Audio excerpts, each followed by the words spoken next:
आप लिहो तुम कथा सुधारी। सतनाम श्री वाहिगुरु साहिब जी। इम काजी मुल्ला उलमाओ कह कह बहुबिद बाक प्रभाव। भले प्रबोधा लाभ दिखावह फल है मनोरथ तोहे जनावह। वाहिगुरु जी का खालसा वाहिगुरु जी की फतेह। परम सन्मान जो गुरु खालसा साध संगत जी, आप जी अत्यंत वਡਭਾਗੇ हो। गुरु की पवित्र पावन हजूरी च ਸੁਭਾਏਮਾਨ हो के गुरबाणी ਦਾ ਆਨੰਦ ਮਾਣ ਰਹੇ ਹੋ। ਸੋਦਰ ਰਾਜ ਸਾਹਿਬ ਜੀ ਦੇ ਪਾਠ ਆਰਤੀ ਦੇ ਕੀਰਤਨ ਸਰਵਣ ਕੀਤੇ ਹਨ।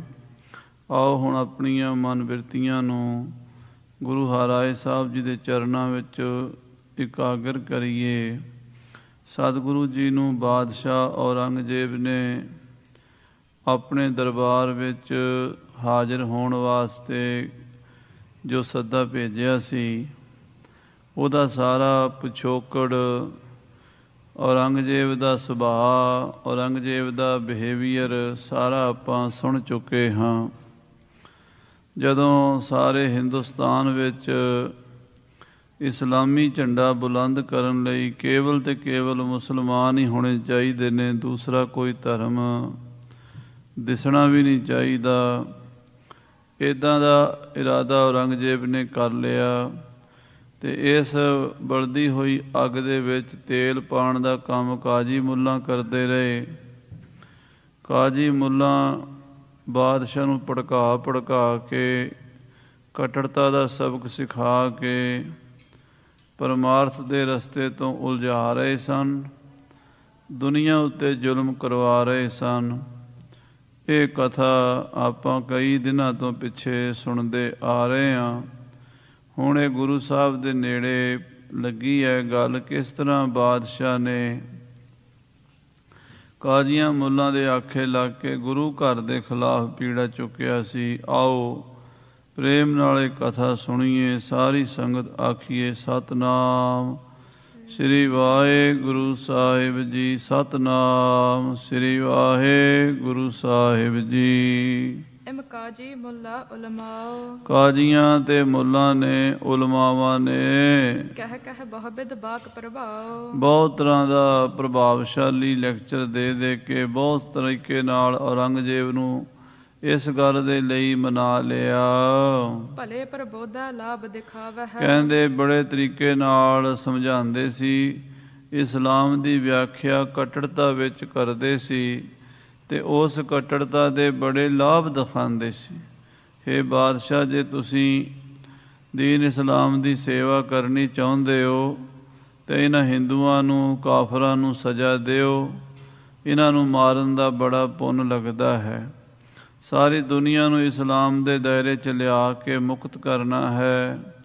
ਇਸ ਤਰ੍ਹਾਂ ਦੀਆਂ ਗੱਲਾਂ ਸਿਖਾਈਆਂ ਹਨ ਔਰੰਗਜ਼ੇਬ ਨੂੰ। ਫਲ ਹੈ ਮਨੋਰਥ ਤੋਹਿ ਜਨਾਵਹ, ਹੇ ਬਾਦਸ਼ਾਹ, ਜੇ ਗੁਰੂ ਹਰਿਰਾਏ ਸਾਹਿਬ ਨੂੰ ਆਪਾਂ ਮੁਸਲਮਾਨ ਬਣਾ ਲਈਏ ਤਾਂ ਤੁਹਾਡੇ ਸਾਰੇ ਮਨੋਰਥ ਪੂਰੇ ਹੋ ਜਾਣਗੇ। ਅਜਮਤ ਸੋਹੋ ਵਹ ਭਰਪੂਰ, ਔਰ ਗੁਰੂ ਹਰਿਰਾਏ ਸਾਹਿਬ ਕੋਲ ਜਿਹੜੀ ਕਰਾਮਾਤ ਸ਼ਕਤੀ ਹੈ ਉਹ ਵੀ ਆਪਾਂ ਵੇਖ ਲਵਾਂਗੇ। ਕਹਿੰਦੇ ਹਨ ਵੀ ਗੁਰੂ ਘਰ ਵਿੱਚ ਬੜੀਆਂ ਕਰਾਮਾਤਾਂ, ਬੜੀਆਂ ਸ਼ਕਤੀਆਂ ਹਨ। ਕਦੋਂ ਪੁਰਖ ਸਾਹਿਬ ਸ਼ਾਹੂਰ, ਕਹਿੰਦੇ ਪਤਾ ਲੱਗ ਜਾਵੇਗਾ ਵੀ ਉਹ ਕੋਈ ਮਹਾਂਪੁਰਸ਼ ਹਨ ਵੀ ਜਾਂ ਐਵੇਂ ਹੀ ਪਖੰਡ ਰਚਿਆ ਹੋਇਆ ਹੈ, ਕਿਉਂਕਿ ਤੁਹਾਨੂੰ ਹਰ ਚੀਜ਼ ਦਾ ਪਤਾ ਹੈ। ਤੁਸੀਂ ਬੜੀ ਬਰੀਕੀ ਨਾਲ, ਦੂਰ ਅੰਦੇਸੀ ਨਾਲ ਹਰ ਚੀਜ਼ ਨੂੰ ਪਛਾਣਦੇ ਹੋ। ਤੁਹਾਨੂੰ ਪਤਾ ਹੈ ਵੀ ਕਿਹਦੇ ਕੋਲ ਕਰਾਮਾਤ ਹੈ ਜਾਂ ਕੋਈ ਰੱਬ ਦੇ ਭੇਦ ਨੂੰ ਜਾਣਨ ਵਾਲਾ ਫਕੀਰ ਹੈ। ਇਹ ਸਾਰੀਆਂ ਗੱਲਾਂ ਦਾ ਤੁਸੀਂ ਭੇਦ ਰੱਖਦੇ ਹੋ। ਕਦੋਂ ਇਲਮ ਕੋ ਹੈ ਉਲਮਾਓ, ਕਹਿੰਦੇ ਜਾਂ ਕੋਈ ਕਿਸੇ ਇਲਮ ਦਾ ਉਲਮਾ ਹੈ, ਵਿਦਵਾਨ ਹੈ, ਉਹ ਵੀ ਤੁਸੀਂ ਪਛਾਣ ਲੈਂਦੇ ਹੋ ਕਿਉਂਕਿ ਤੁਹਾਡੇ ਕੋਲ ਵਿੱਦਿਆ ਵੀ ਹੈ। ਔਰੰਗਜ਼ੇਬ ਪੜ੍ਹਿਆ ਲਿਖਿਆ ਵੀ ਬਹੁਤ ਸੀਗਾ, ਫਾਰਸੀ, ਅਰਬੀ, ਤੁਰਕੀ, ਉਰਦੂ, ਹਿੰਦੁਸਤਾਨੀ ਬਹੁਤ ਸਾਰੀਆਂ ਭਾਸ਼ਾਵਾਂ ਦਾ ਗਿਆਨ ਰੱਖਦਾ ਸੀ। ਅਰਬੀ, ਫਾਰਸੀ ਵਿੱਚ ਤਾਂ ਬਹੁਤ ਵੱਡੇ ਵੱਡੇ ਗ੍ਰੰਥ ਉਸਨੇ ਪੜ੍ਹੇ ਹੋਏ ਸਨ। ਤਾਂ ਹੇ ਔਰੰਗਜ਼ੇਬ ਬਾਦਸ਼ਾਹ ਸਲਾਮਤ, ਤੁਸੀਂ ਇਹ ਵੀ ਜਾਣਦੇ ਹੋ ਵੀ ਅਗਲਾ ਕਿੰਨਾ ਕੁ ਪੜ੍ਹਿਆ ਲਿਖਿਆ ਹੈ। ਗੱਲਬਾਤ ਤੋਂ ਤੁਸੀਂ ਅੰਦਾਜ਼ਾ ਲਾ ਲੈਂਦੇ ਹੋ। ਕਹਿ ਖੁਦਾਏ ਕੋ ਸਮਗ ਜਨਾਓ, ਜਾਂ ਕੋਈ ਖੁਦਾ ਦੇ ਰਾਹ 'ਤੇ ਚਲਾਉਣ ਵਾਲਾ ਸੰਤ ਫਕੀਰ ਹੈ ਤਾਂ ਵੀ ਤੁਸੀਂ ਪਛਾਣ ਸਕਦੇ ਹੋ। ਸ਼ਾਹ ਆਪ ਤੁਮ ਦਾਨਸ਼ਵੰਦ, ਤੁਸੀਂ ਬੜੇ ਸਿਆਣੇ ਦਾਨਸ਼ਵੰਦ ਸਮਝਦਾਰ ਬਾਦਸ਼ਾਹ ਹੋ। ਸਭ ਕੋ ਸਮਝੋ ਮਗਜ ਬਿਲੰਦ, ਤੁਸੀਂ ਹਰ ਬੰਦੇ ਦਾ ਦਿਮਾਗ ਪੜ੍ਹ ਲੈਂਦੇ ਹੋ। ਤੁਹਾਡੇ ਕੋਲ ਮਹਾਰਾਜ ਨੇ, ਅੱਲਾਹ ਤਾਲਾ ਨੇ, ਖੁਦਾ ਨੇ ਇਤਨੀ ਦੂਰ ਅੰਦੇਸੀ ਦਿੱਤੀ ਹੈ, ਤੁਹਾਨੂੰ ਇੰਨਾ ਦਿਮਾਗ ਦਿੱਤਾ ਹੈ ਕਿ ਤੁਸੀਂ ਸਾਰਿਆਂ ਦੇ ਦਿਲ ਦੀ ਗੱਲ ਜਾਣ ਲੈਂਦੇ ਹੋ। ਤਉ ਹਮੈ ਕਹਿਬੋ ਇਮ ਬਨ, ਫਿਰ ਵੀ ਸਾਨੂੰ ਇੱਦਾਂ ਕਹਿਣਾ ਬਣਦਾ, ਸਾਡੀ ਡਿਊਟੀ ਹੈ ਵੀ ਅਸੀਂ ਤੁਹਾਨੂੰ ਧਰਮ ਦੀ, ਦੀਨ ਦੀ ਨੀਤੀ ਬਾਰੇ ਸਮਝਾਉਂਦੇ ਰਹੀਏ, ਦੱਸਦੇ ਰਹੀਏ, ਜਿਸ ਤੇ ਪ੍ਰਾਪਤ ਹੋਏ ਹਿਤ ਸਨ, ਜਿਹਦੇ ਨਾਲ ਆਹ ਜਿਹੜਾ ਕੰਮ ਹੈ ਸਾਡਾ ਇਸਲਾਮ ਦੇ ਪ੍ਰਚਾਰ ਦਾ ਇਹ ਵਧੀਆ ਹੋ ਜਾਵੇ। ਕਿਉਂਕਿ ਅਸੀਂ ਤੁਹਾਡਾ ਭਲਾ ਸੋਚਦੇ ਹਾਂ। ਇਸ ਦੁਨੀਆ ਵਿੱਚ ਵੀ ਦੀਨ ਇਸਲਾਮ ਦਾ ਵਾਧਾ ਤੁਸੀਂ ਕਰ ਸਕਦੇ ਹੋ।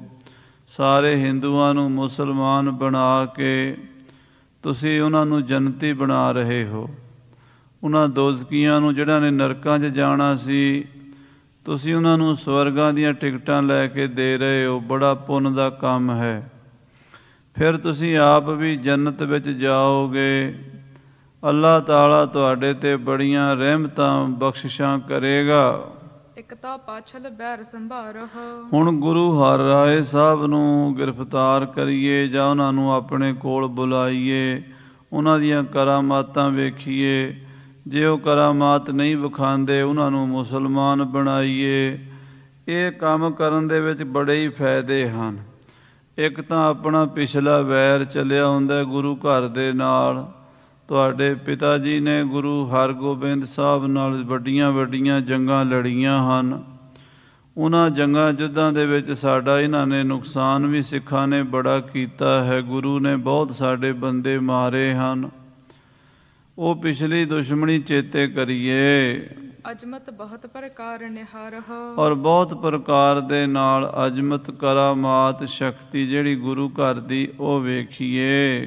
ਜੇ ਨਾ ਹੋਏ ਤਾਂ ਮੁਸ਼ਕਲ ਕਰੋ, ਜੇ ਗੁਰੂ ਕੋਲ ਕੋਈ ਕਰਾਮਾਤ ਨਹੀਂ, ਕੋਈ ਗੁਰੂ ਕੋਲ ਅਜਮਤ ਸ਼ਕਤੀ ਨਹੀਂ, ਗੁਰੂ ਕੋਈ ਕਰਾਮਾਤ ਨਹੀਂ ਦਿਖਾ ਸਕਦੇ, ਤਾਂ ਗੁਰੂ ਵਾਸਤੇ ਮੁਸ਼ਕਲਾਂ ਖੜੀਆਂ ਕਰ ਦਿਓ।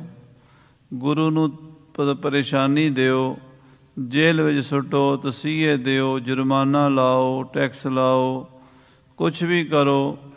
ਆਪਣੀ ਦੁਸ਼ਮਣੀ ਦਾ ਬਦਲਾ ਪੂਰਾ ਪੂਰਾ ਗਿਣ ਗਿਣ ਕੇ ਲਵੋ। ਤਿਨ ਕੋ ਧਰਮ ਜੋਰ ਤੇ ਹਰਹੁ, ਉਹਨਾਂ ਦਾ ਧਰਮ ਜ਼ੋਰ ਦੇ ਨਾਲ ਖਤਮ ਕਰ ਦਿਓ। ਜੇ ਗੁਰੂ ਹਰ ਰਾਏ ਸਾਹਿਬ ਮੁਸਲਮਾਨ ਬਣ ਗਏ, ਲੱਖਾਂ ਕਰੋੜਾਂ ਸਿੱਖ ਜਿਹੜੇ ਹਨ ਉਹ ਵੀ ਮੁਸਲਮਾਨ ਬਣ ਜਾਣਗੇ। ਲੱਖਾਂ ਕਰੋੜਾਂ ਹਿੰਦੂ ਮੁਸਲਮਾਨ ਬਣ ਜਾਣਗੇ। ਸੁਨਤ ਸ਼ਾਹ ਕੇ ਮਨ ਮੈਂ ਭਾਈ, ਇਹ ਗੱਲ ਸੁਣ ਕੇ ਬਾਦਸ਼ਾਹ ਨੂੰ ਬੜੀ ਚੰਗੀ ਲੱਗੀ। ਬਾਦਸ਼ਾਹ ਕਹਿਣ ਲੱਗਾ, ਇਹ ਕੰਮ ਤਾਂ ਜ਼ਰੂਰੀ ਕਰਨ ਵਾਲਾ ਹੈ। ਮਿਲ ਮੂਡਨ ਜੋ ਬਾਤ ਬਤਾਈ, ਜੋ ਮੂਰਖਾਂ ਨੇ ਪੁੱਠੀ ਮੱਤ ਦਿੱਤੀ ਨਾ ਔਰੰਗਜ਼ੇਬ ਨੂੰ, ਉਹ ਪੁੱਠੀ ਮੱਤ ਉਹਨੇ ਬੜੀ ਛੇਤੀ ਐਕਸੈਪਟ ਕਰ ਲਈ, ਛੇਤੀ ਪ੍ਰਵਾਨ ਕਰ ਲਈ। ਗੁਰੂ ਮਹਾਰਾਜ ਨੂੰ ਦਿੱਲੀ ਸੱਦਣ ਦਾ ਵਿਚਾਰ ਬਣਾ ਲਿਆ।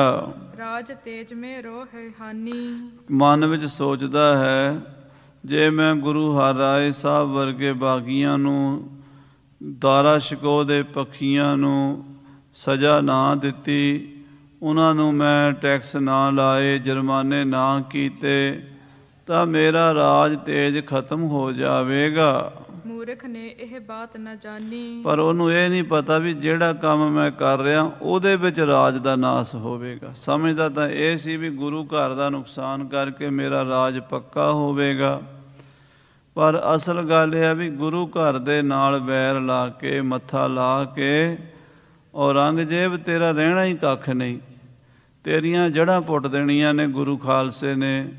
ਇਸ ਗੱਲ ਦਾ ਔਰੰਗਜ਼ੇਬ ਨੂੰ ਅਹਿਸਾਸ ਨਹੀਂ ਹੈ। ਆਪਣ ਹੱਥੀਂ ਆਪਣੀ ਜੜ ਆਪ ਉਪਟੈ, ਆਪਣੇ ਹੱਥੀਂ ਆਪਣੀ ਜੜ ਪੁੱਟਣ ਲੱਗਾ ਹੈ। ਔਰੰਗਜ਼ੇਬ ਸਾਹਿਬ ਕਰਾਮਾਤ ਜੇ ਨਰ ਹੈ। ਜਿਹੜੇ ਮਹਾਂਪੁਰਸ਼ ਕਰਾਮਾਤਾਂ ਸ਼ਕਤੀਆਂ ਦੇ ਮਾਲਕ ਹੁੰਦੇ ਨੇ, ਚਿਤ ਬਾਂਛਨ ਕੋ ਤਤ ਛਿਨ ਕਰ ਹੈ। ਉਹ ਜੋ ਚਾਹਣ ਸੋ ਕਰ ਸਕਦੇ ਨੇ। ਮਹਾਂਪੁਰਸ਼ਾਂ ਦੇ ਤੇ ਮੂੰਹ ਤੇ ਬਚਨ ਹੀ ਨਿਕਲਣੇ, ਜੋ ਮਰਜ਼ੀ ਕਰ ਦੇਣ। ਧਰਤੀ ਤੇ ਆਕਾਸ਼ ਚੜਾਵੇ, ਚੜ੍ਹੇ ਆਕਾਸ਼ ਗਿਰਾਵੇ। ਉਹ ਧਰਤੀ ਤੋਂ ਆਕਾਸ਼ ਚੜ੍ਹਾ ਸਕਦੇ ਨੇ, ਚੜ੍ਹਿਆਂ ਨੂੰ ਆਕਾਸ਼ ਤੋਂ ਲਾਹ ਸਕਦੇ ਨੇ। ਪਰ ਔਰੰਗਜ਼ੇਬ ਕੋਲ ਇੰਨੀ ਅਕਲ ਕੋਈ ਨਹੀਂ, ਇੰਨੀ ਸੋਝੀ ਕੋਈ ਨਹੀਂ। ਜਿਸ ਘਰ ਤੋਂ ਇਹਨਾਂ ਨੂੰ ਵਡਿਆਈ ਮਿਲੀ ਸੀ, ਬਾਬਰ ਬਾਦਸ਼ਾਹ ਨੂੰ ਸ੍ਰੀ ਗੁਰੂ ਨਾਨਕ ਦੇਵ ਜੀ ਨੇ 7 ਪੁਸਤਾਂ ਦਾ ਰਾਜ ਦਿੱਤਾ ਸੀ, ਉਸੇ ਘਰ ਦੇ ਨਾਲ ਮੱਥਾ ਲਾ ਲਿਆ ਹੈ। 300 ਬਨ ਹੈ ਬੇਨਤੀ ਕਰਨੀ। ਉਸ ਘਰ ਦੇ ਅੱਗੇ ਦੇ ਹੱਥ ਜੋੜਨੇ ਚਾਹੀਦੇ ਨੇ। ਜਿਹੜੇ ਮਹਾਰਾਜ ਦੇ ਪਿਆਰੇ ਅਕਾਲ ਪੁਰਖ ਦੀ ਬੰਦਗੀ 'ਚ ਲੱਗੇ ਸਾਧੂ ਸੰਤ ਫਕੀਰ ਹੁੰਦੇ ਨੇ, ਉਹਨਾਂ ਨਾਲ ਵੈਰ ਨਹੀਂ ਕਰੀਦਾ। ਸੰਤ ਕੀ ਨਿੰਦਾ ਨਾਨਕਾ ਬੌਰ ਬੌਰ ਅਵਤਾਰ। ਸੰਤ ਕੈ ਦੁਖਨ ਆਰਜਾ ਘਟੈ, ਸੰਤ ਕੈ ਦੁਖਨ ਜਮ ਤੇ ਨਹੀਂ ਛੁਟੈ। ਸੰਤ ਕੈ ਦੁਖਨ ਸੁਖ ਸਭ ਜਾਏ, ਸੰਤ ਕੈ ਦੁਖਨ ਨਰਕ ਮੈਂ ਪਾਏ। ਇਸ ਗੱਲ ਦਾ ਇਹਨੂੰ ਪਤਾ ਨਹੀਂ ਔਰੰਗਜ਼ੇਬ ਨੂੰ। ਇਹ ਗੁਰੂ ਸਾਹਿਬਾਂ ਦੇ ਨਾਲ ਹੀ ਮੱਥਾ ਲਾ ਬੈਠਾ ਹੈ। ਹਾਲਤ ਪਲਤ ਸੁਖ ਦਾ ਇਮ ਬਰਨੀ। ਜਿਹੜੀ ਗੁਰੂਆਂ ਦੀ ਵਡਿਆਈ ਹੈ, ਮਹਾਂਪੁਰਸ਼ਾਂ ਸੰਤਾਂ ਦੀ, ਲੋਕ ਵਿੱਚ ਵੀ ਪਰਲੋਕ ਵਿੱਚ ਵੀ ਸੁਖ ਦੇਣ ਵਾਲੀ ਹੈ। ਜਿਹੜਾ ਮਹਾਂਪੁਰਸ਼ਾਂ ਦੀ ਸੰਤਾਂ ਦੀ ਸੰਗਤ ਕਰਦਾ ਹੈ, ਮਹਾਂਪੁਰਸ਼ਾਂ ਦੇ ਬਚਨ ਸੁਣਦਾ ਹੈ, ਉਹਨਾਂ 'ਤੇ ਸ਼ਰਧਾ ਰੱਖਦਾ ਹੈ, ਸੇਵਾ ਕਰਦਾ ਹੈ, ਉਹਦਾ ਲੋਕ ਵੀ ਸੁਧਰ ਜਾਂਦਾ ਹੈ, ਉਹਦਾ ਪਰਲੋਕ ਵੀ ਸੁਧਰ ਜਾਂਦਾ ਹੈ। ਪਤਸ਼ਾਹਤ ਪ੍ਰਾਪਤ ਤੇ ਗਰਬ। ਪਰ ਹੰਕਾਰੀ ਬੰਦੇ ਨੂੰ ਇਹਨਾਂ ਗੱਲਾਂ ਦਾ ਪਤਾ ਨਹੀਂ ਹੁੰਦਾ। ਹੰਕਾਰੀਆਂ ਬਾਰੇ ਬਾਣੀ ਵਿੱਚ ਬਚਨ ਆਉਂਦਾ ਹੈ, ਮਾਇਆ ਧਾਰੀ ਅਤ ਅੰਨਾ ਬੋਲਾ, ਸ਼ਬਦ ਨਾ ਸੁਣਈ ਬਹੁ ਰੋਲ ਘਚੋਲਾ।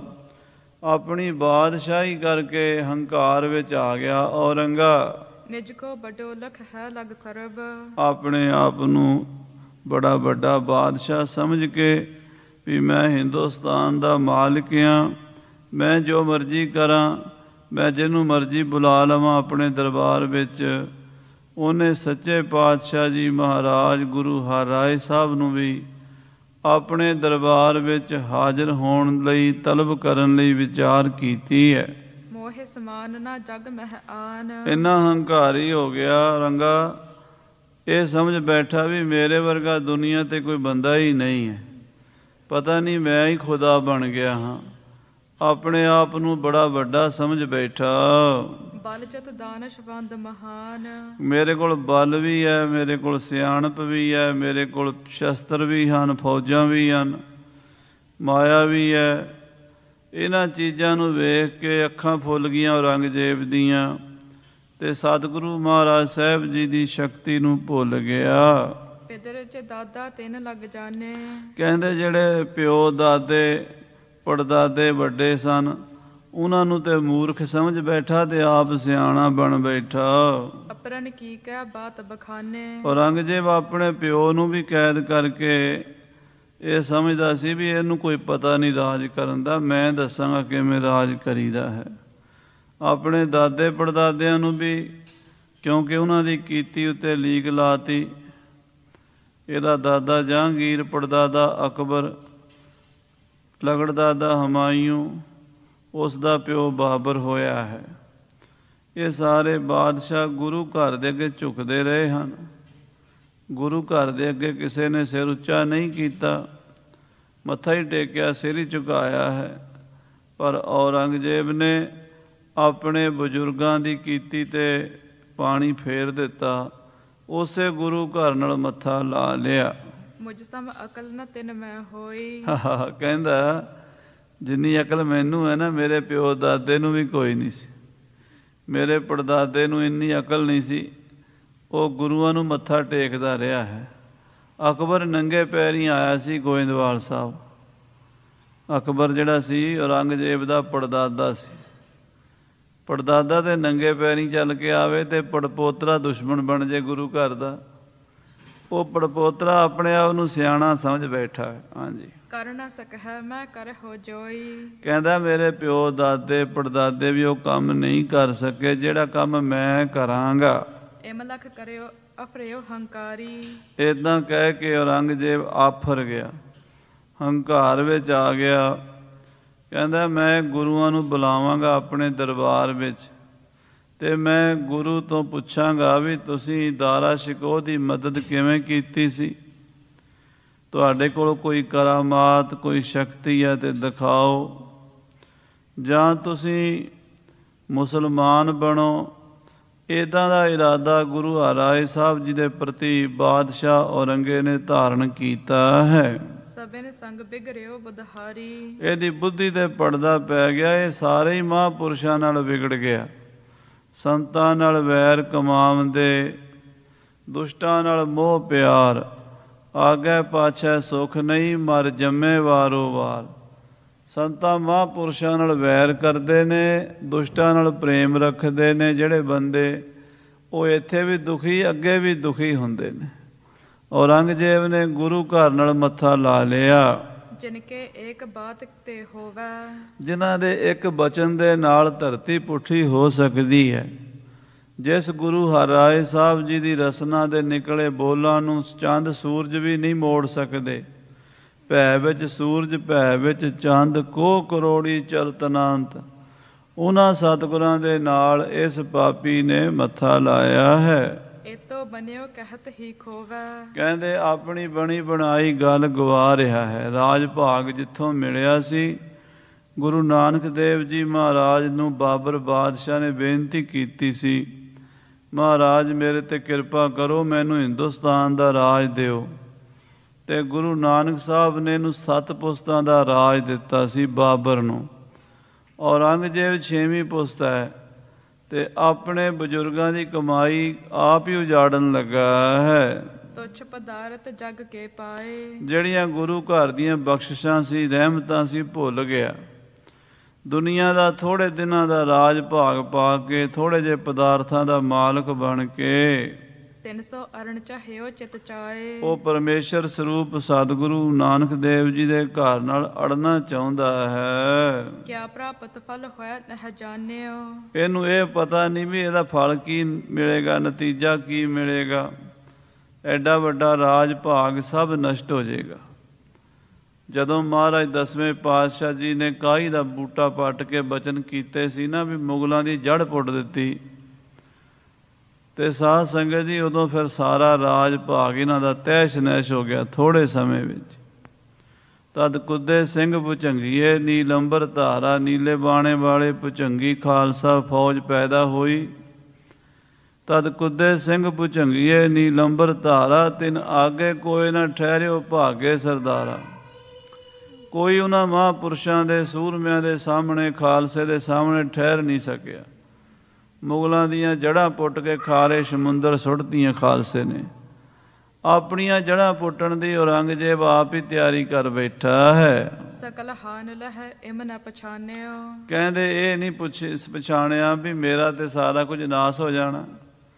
ਆ ਜਿਹੜਾ ਮੈਂ ਪੁੱਠੇ ਕੰਮ ਕਰਨ ਲੱਗਾ ਹਾਂ, ਗੁਰੂ ਕਿਆਂ ਦੇ ਨਾਲ ਮੱਥਾ ਲਾਉਣ ਲੱਗਾ ਹਾਂ, ਇਹਦਾ ਨਤੀਜਾ ਇਹ ਨਿਕਲੇਗਾ ਵੀ ਮੇਰਾ ਰਾਜ ਭਾਗ ਸਭ ਨਸ਼ਟ ਹੋ ਜਾਏਗਾ। ਦੋਹਰਾ ਮਿਲ ਸੂਬੇ ਉਮਰਾਵ ਜੇ। ਜਿੰਨੇ ਵੀ ਸੂਬੇ ਸਨ, ਉਮਰਾਵ ਸਨ, ਵੱਡੇ ਵੱਡੇ ਅਫਸਰ ਸਨ, ਬਹਰ ਮੁਲਾਨੇ ਬ੍ਰਿੰਦ ਤੇ ਕਾਜੀ ਮੁਲਾਣੇ ਸਨ।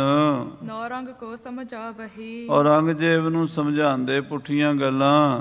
ਗੁਰਦਿਸ਼ ਦਰੋਹ ਬਿਲੰਦ। ਵੀ ਗੁਰੂ ਮਹਾਰਾਜ ਨੂੰ ਬੁਲਾਓ ਦਿੱਲੀ ਦੇ ਵਿੱਚ, ਕਿਉਂਕਿ ਕਾਜੀ ਮੁਲਾਣੇ ਗੁਰੂ ਘਰ ਨਾਲ ਈਰਖਾ ਕਰਦੇ ਸਨ। ਇਹ ਦੂਸਰਿਆਂ ਦੇ ਧਰਮ ਨੂੰ ਵੱਧਦਾ ਫੁੱਲਣਾ ਵੇਖ ਕੇ ਖੁਸ਼ ਨਹੀਂ ਸੀ ਹੁੰਦੇ।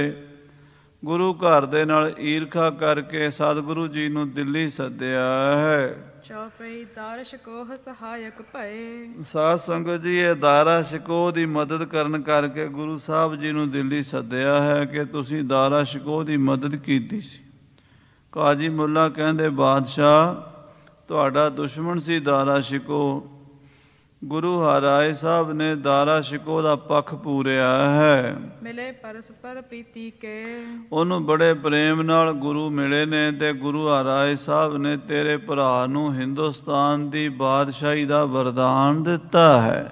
ਜਿਮ ਭਰਾਤਾ ਪਾ ਸ਼ਤਰੂ ਹਮਾਰੋ, ਤੇ ਸਾਡਾ ਹੀ ਭਰਾ ਦਾਰਾ ਸ਼ਿਕੋ ਤੁਹਾਡੇ ਖਿਲਾਫ ਹੋ ਗਿਆ, ਸ਼ਤਰੂ ਬਣ ਗਿਆ ਤੇ ਗੁਰੂ ਘਰ ਦੇ ਨਾਲ ਜੁੜ ਗਿਆ। ਗੁਰੂ ਘਰ ਦੀ ਸਿੱਖਿਆ ਲਈ ਉਸਨੇ, ਸੰਤਾਂ ਫਕੀਰਾਂ ਦੀ ਸਿੱਖਿਆ ਲਈ ਉਸਨੇ, ਇਸ ਕਰਕੇ ਉਹ ਉਹਨਾਂ ਦਾ ਪੱਖੀ ਹੋਣ ਕਰਕੇ ਤੁਹਾਡਾ ਵਿਰੋਧੀ ਬਣਿਆ ਰਿਹਾ ਹੈ। ਤਥਾ ਗੁਰ ਹਰਿ ਰਾਏ ਵਿਚਾਰੋ, ਇਹ ਬਾਦਸ਼ਾਹ, ਜਿਵੇਂ ਤੁਹਾਡਾ ਭਰਾ ਤੁਹਾਡਾ ਦੁਸ਼ਮਣ ਸੀ ਦਾਰਾ ਸ਼ਿਕੋ, ਇੱਦਾਂ ਹੀ ਗੁਰੂ ਹਰਿਰਾਏ ਵੀ ਤੁਹਾਡਾ ਦੁਸ਼ਮਣ ਹੈ। ਦੁਸ਼ਮਣ ਦਾ ਦੋਸਤ ਵੀ ਦੁਸ਼ਮਣ ਹੀ ਹੁੰਦਾ।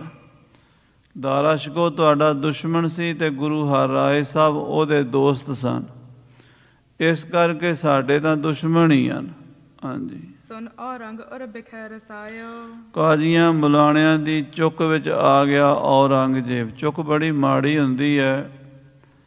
ਕਿਸੇ ਨੂੰ ਪੂਜ ਲਾ ਕੇ, ਕੋਈ ਚੁੱਕਣਾ ਦੇ ਕੇ ਜਿੱਡੀ ਮਰਜ਼ੀ ਲੜਾਈ ਕਰਾ ਦਿਓ। ਪਤੀ ਪਤਨੀ 'ਚ ਲੜਾਈ ਪਵਾ ਦਿੰਦੇ ਨੇ, ਭਰਾ ਭਰਾ 'ਚ ਲੋਕ ਲੜਾਈ ਪਵਾ ਦਿੰਦੇ ਨੇ, ਪਿਓ ਪੁੱਤਰ 'ਚ ਵੈਰ ਪਵਾ ਦਿੰਦੇ ਨੇ, ਕਤਲ ਕਰਵਾ ਦਿੰਦੇ ਨੇ। ਬੜੇ ਬੜੇ ਲੋਕ ਪੁੱਠੇ ਕੰਮ ਕਰਦੇ ਨੇ। ਔਰੰਗਜ਼ੇਬ ਨੂੰ ਚੁੱਕ ਦਿੱਤੀ, ਐਸੀ ਚੁੱਕਣਾ ਦਿੱਤੀ, ਇਹੋ ਜਿਹੀ ਪੁੱਠੀ ਮੱਤ ਦਿੱਤੀ, ਔਰੰਗਜ਼ੇਬ ਗੁਰੂ ਘਰ ਦਾ ਵਿਰੋਧੀ ਬਣ ਗਿਆ। ਮਕਰ ਫਰੇਵਨ ਕੋ ਲਿਖਵਾਇਓ, ਉਸ ਔਰੰਗਜ਼ੇਬ ਨੇ ਆਪਣੇ ਵੱਲੋਂ ਇੱਕ ਹੁਕਮਨਾਮਾ ਚਿੱਠੀ ਲਿਖੀ ਹੈ, ਜਿਹਦੇ ਵਿੱਚ ਬੜੇ ਮੱਕਰ ਫਰੇਬ ਦੇ ਨਾਲ ਸ਼ਬਦਾਂ ਦਾ ਜਾਲ ਵਿਛਾਇਆ ਹੈ ਤੇ ਬੜੀਆਂ ਹੀ ਗੱਲਾਂ ਲਿਖੀਆਂ ਹਨ। ਕੇਤਕ ਉਪਾਲੰਬ ਇਸ ਭਾਏ, ਤੇ ਉਹਦੇ ਵਿੱਚ ਕਈ ਉਲਾਂਭੇ ਵੀ ਲਿਖੇ ਹਨ। ਗੁਰੂ ਜੀ, ਤੁਸੀਂ ਤਾਂ ਗੁਰੂ ਨਾਨਕ ਦੀ ਗੱਦੀ ਤੇ ਬੈਠੇ ਹੋ, ਤੁਹਾਡਾ ਤਾਂ ਕਿਸੇ ਨਾਲ ਲੈਣ ਦੇਣ ਹੋਣਾ ਨਹੀਂ ਚਾਹੀਦਾ। ਤੁਸੀਂ ਦਾਰਾ ਸ਼ਿਕੋ ਦੀ ਮਦਦ ਕਰਦੇ ਰਹੇ ਹੋ। ਚਲੋ, ਜੋ ਹੋ ਗਿਆ ਸੋ ਹੋ ਗਿਆ। ਹੁਣ ਤੁਸੀਂ ਦਿੱਲੀ ਆ ਕੇ ਦਰਸ਼ਨ ਦਿਓ। ਹਾਂਜੀ। ਘਰ ਸ਼੍ਰੀ ਨਾਨਕ ਫਕਰ ਸਦਾਏ, ਅਸੀਂ ਸੁਣਿਆ ਵੀ ਤੁਹਾਡੇ ਘਰ ਬਾਬੇ ਨਾਨਕ ਦੇ ਘਰ 'ਚ ਫਕੀਰੀ ਹੈ। ਬਾਬਾ ਨਾਨਕ ਦਾ ਘਰ ਫਕੀਰਾਂ ਦਾ ਘਰ ਹੈ। ਸਭ ਕੋ ਦੇਖਿਆ ਏਕ ਸਮਾਨੇ, ਮੈਂ ਸੁਣਿਆ ਵੀ ਗੁਰੂ ਘਰ 'ਚ ਸਾਰਿਆਂ ਨੂੰ ਇੱਕੋ ਜਿਹਾ ਸਮਝਦੇ ਹਨ, ਸਾਰਿਆਂ ਨੂੰ ਇੱਕੋ ਜਿਹਾ ਜਾਣਦੇ ਹਨ। ਮਿੱਤਰ ਸ਼ਤਰੂ ਕਿਸ ਹੂੰ ਨਹਿ ਜਾਣੇ, ਕਹਿੰਦੇ ਗੁਰੂ ਘਰ ਕਿਸੇ ਨੂੰ ਆਪਣਾ ਦੁਸ਼ਮਣ ਨਹੀਂ ਸਮਝਦਾ, ਕਿਸੇ ਨੂੰ ਆਪਣਾ ਮਿੱਤਰ ਨਹੀਂ ਸਮਝਦਾ। ਨਾ ਕੋ ਬੈਰੀ ਨਹੀਂ ਬਿਗਾਨਾ, ਸਗਲ ਸੰਗ ਹਮ ਕੋ ਬਣ ਆਈ। ਹੇ ਗੁਰੂ ਜੀ, ਤੁਹਾਡਾ ਘਰ ਤੇ ਸਾਰਿਆਂ ਲਈ ਸਾਂਝਾ ਹੋਣਾ ਚਾਹੀਦਾ ਹੈ। ਦਾਰਾ ਕੀਤਮ ਕਰੀ ਹਮਾਇਤ, ਜੇ ਤੁਸੀਂ ਸਾਰਿਆਂ ਦੇ ਸਾਂਝੇ ਹੋ, ਸ਼ਤਰੂ ਮਿੱਤਰ ਨਾਲ ਤੁਹਾਡਾ ਕੋਈ ਵਾਹ ਵਾਸਤਾ ਨਹੀਂ, ਤੁਸੀਂ ਨਿਰਪੱਖੀ ਹੋ, ਪੱਖਪਾਤ ਨਹੀਂ ਕਰਦੇ, ਤੁਸੀਂ ਦਾਰਾ ਸ਼ਿਕੋ ਦੀ ਹਮਾਇਤ ਕਿਉਂ ਕੀਤੀ ਹੈ? ਮੇਰੇ ਦੁਸ਼ਮਣ ਨੂੰ ਤੁਸੀਂ ਆਪਣੇ ਘਰ ਬਿਠਾਇਆ, ਲੰਗਰ ਛਕਾਇਆ, ਉਹਦੀ ਫੌਜੀ ਮਦਦ ਵੀ ਕੀਤੀ ਹੈ, ਮਾਲੀ ਮਦਦ ਵੀ ਕੀਤੀ ਹੈ। ਤੁਸੀਂ ਸਲਤਨੋ ਦੀਨਸ ਦੇਸ਼ ਵਲਾਇਤ, ਤੁਸੀਂ ਉਹਨੂੰ ਵਰ ਦਿੱਤਾ ਵੀ ਤੈਨੂੰ ਮੁਲਕਾਂ ਦੀ ਬਾਦਸ਼ਾਹੀ ਦਿੱਤੀ, ਮੁਲਕਾਂ ਦਾ ਬਾਦਸ਼ਾਹ ਬਣੇਗਾ ਤੂੰ। ਇਹ ਦੱਸੋ ਵੀ ਤੁਹਾਡੇ ਵਰ ਦੇ ਨਾਲ ਦਾਰਾ ਸ਼ਿਕੋ ਬਾਦਸ਼ਾਹ ਕਿਉਂ ਨਹੀਂ ਬਣਿਆ? ਸੋ ਮੈਂ ਪਕੜ ਦਿਓ ਮਰਵਾਏ, ਤੁਹਾਡਾ ਚੇਲਾ ਦਾਰਾ ਸ਼ਿਕੋ, ਤੁਹਾਡਾ ਮਿੱਤਰ ਦਾਰਾ ਸ਼ਿਕੋ ਮੈਂ ਫੜ ਕੇ ਕਤਲ ਕਰਵਾ ਦਿੱਤਾ ਹੈ। ਕਛੂ ਨ ਤੁਮਰੀ ਪਈ ਸਹਾਏ, ਤੁਸੀਂ ਉਹਦੀ ਕੋਈ ਸਹਾਇਤਾ ਨਹੀਂ ਕਰ ਸਕੇ, ਤੁਹਾਡੇ ਬਚਨ ਪੂਰੇ ਨਹੀਂ ਹੋਏ। ਤੁਸੀਂ ਕਹਿੰਦੇ ਸੀ ਵੀ ਬਾਦਸ਼ਾਹ ਬਣੇਗਾ, ਉਹਦੀ ਬਾਦਸ਼ਾਹੀ ਦਾ ਵੇਖ ਲਈ ਸਾਰੀ ਦੁਨੀਆ ਨੇ। ਉਹ ਤਾਂ ਜੇਲ੍ਹ ਵਿੱਚ ਸੜ ਕੇ ਤੇ ਫਿਰ ਮੇਰੀ ਤਲਵਾਰ ਦੇ ਨਾਲ ਕਤਲ ਹੋਇਆ ਹੈ। ਭਈ ਸੋ ਭਈ ਬੀਤ ਸਭ ਗਈ, ਚਲੋ ਛੱਡੋ, ਜਿਹੜੀ ਹੋ ਗਈ ਸੋ ਹੋ ਗਈ। ਹੁਣ ਪਿਛਲੀਆਂ ਗੱਲਾਂ ਨਹੀਂ ਅਸੀਂ ਚੇਤੇ ਕਰਦੇ। ਅਬ ਮਨ ਕਰੋ ਸਫਾਈ ਨਹੀਂ, ਹੁਣ ਆਪਣੀ ਨਵੀਂ ਸਾਂਝ ਪਾਈਏ। ਪਿਛਲੀਆਂ ਗੱਲਾਂ ਜੋ ਹੋ ਗਈਆਂ ਸੋ ਹੋ ਗਈਆਂ। ਹੁਣ ਆਪਣਾ ਮਨ ਸਾਫ਼ ਕਰ ਲਓ। ਗੁਰੂ ਜੀ, ਹਮ ਸੋ ਮਿਲੋ ਆਨ ਅਬ ਆਪ, ਤੁਸੀਂ ਮੈਨੂੰ ਆ ਕੇ ਮਿਲੋ ਦਿੱਲੀ ਦੇ ਵਿੱਚ। ਮੈਂ ਤੁਹਾਡੀ ਬਾਦਸ਼ਾਹ ਔਰੰਗਜ਼ੇਬ ਤੁਹਾਡੀ ਉਡੀਕ ਕਰ ਰਿਹਾ ਵੀ ਤੁਸੀਂ ਦਿੱਲੀ ਆਓ ਤੇ ਦਿੱਲੀ ਤਸ਼ਰੀਫ ਲਿਆ ਕੇ ਮੇਰੇ ਦਰਬਾਰ ਵਿੱਚ ਪੇਸ਼ ਹੋਵੋ। ਸਥਿਰ ਤਖਤ ਪਰ ਸਹਿਤ ਪ੍ਰਤਾਪ। ਆਪਣੇ ਤਖਤ ਦੇ ਉੱਤੇ ਮੈਂ ਬੈਠਾ, ਅੱਜ ਮੇਰਾ ਰਾਜ ਹੈ, ਮੇਰੇ ਹੁਕਮ 'ਚ ਸਾਰੀ ਦੁਨੀਆ ਚੱਲਦੀ ਹੈ। ਅੱਜ ਮੈਨੂੰ ਅੱਲਾ ਨੇ, ਖੁਦਾ ਨੇ ਬਾਦਸ਼ਾਹੀ ਨਸੀਬ ਕੀਤੀ ਹੈ ਅਤੇ ਤੁਹਾਨੂੰ ਹੁਣ ਮੇਰੇ ਦਰਬਾਰ ਵਿੱਚ ਆਉਣਾ ਚਾਹੀਦਾ ਅਤੇ ਮਿਲਣਾ ਚਾਹੀਦਾ ਮੈਨੂੰ। ਮਿਲਬੇ ਕੀ ਬਹੁ ਮੁਝ ਕੋ ਲਾਲਸ। ਮੈਂ ਵੀ ਤੁਹਾਡੇ ਬਾਰੇ ਗੁਰੂ ਜੀ ਬੜਾ ਸੁਣਿਆ ਹੈ। ਕਹਿੰਦੇ ਤੁਹਾਡੀ ਗੱਦੀ ਬੜੀ ਵੱਡੀ ਹੈ, ਗੁਰੂ ਨਾਨਕ ਬਾਬੇ ਦੀ ਗੱਦੀ ਹੈ, ਅਤੇ ਮੈਂ ਬਾਬਾ ਨਾਨਕ ਦੇ ਗੱਦੀ ਦੇਦਾਰ ਨੂੰ ਮਿਲਣਾ ਚਾਹੁੰਦਾ। ਤੁਸੀਂ ਗੁਰੂ ਜੀ ਦਿੱਲੀ ਆ ਕੇ, ਦਿੱਲੀ ਤਸ਼ਰੀਫ ਲਿਆ ਕੇ ਮੈਨੂੰ ਮਿਲੋ। ਤੁਮ ਵੀ ਆਵਹ ਕਰੋ ਨ ਆਲਸ। ਜਿੱਥੇ ਮੈਨੂੰ ਸਾਰੀ ਦੁਨੀਆ ਆ ਕੇ ਮਿਲ ਰਹੀ ਹੈ, ਤੁਸੀਂ ਵੀ ਦਿੱਲੀ ਆਓ ਅਤੇ ਮੇਰੇ ਦਰਬਾਰ 'ਚ ਪੇਸ਼ ਹੋਵੋ। ਆਲਸ ਨਹੀਂ ਕਰਨੀ, ਮੈਨੂੰ ਦਰਸ਼ਨ ਦਿਓ। ਲਿਖਿਓ ਸ਼ੌਕਨਾਮਾ ਇਸ ਰੀਤ। ਇਸ ਤਰ੍ਹਾਂ ਔਰੰਗੇ ਨੇ ਗੁਰੂ ਹਰਿਰਾਏ ਸਾਹਿਬ ਵੱਲ ਚਿੱਠੀ ਲਿਖੀ ਹੈ, ਸ਼ੌਕਨਾਮਾ। ਸ਼ੌਕਨਾਮਾ ਵੀ ਮੈਂ ਤੁਹਾਨੂੰ ਮਿਲਣ ਦਾ ਸ਼ੌਂਕ ਰੱਖਦਾ ਹਾਂ। ਮੇਰੇ ਦਰਬਾਰ 'ਚ ਆਓ, ਮੈਨੂੰ ਮਿਲੋ, ਮੈਂ ਤੁਹਾਡੇ ਦਰਸ਼ਨ ਕਰਨੇ ਚਾਹੁੰਦਾ। ਅੰਦਰ ਤਾਂ ਬੇਈਮਾਨੀ ਹੋਰ ਸੀ, ਉੱਤੋਂ ਥੋੜ੍ਹਾ ਜਿਹਾ ਤਰੀਕੇ ਨਾਲ ਲਿਖਣੀ ਪੈਂਦੀ ਹੈ ਚਿੱਠੀ।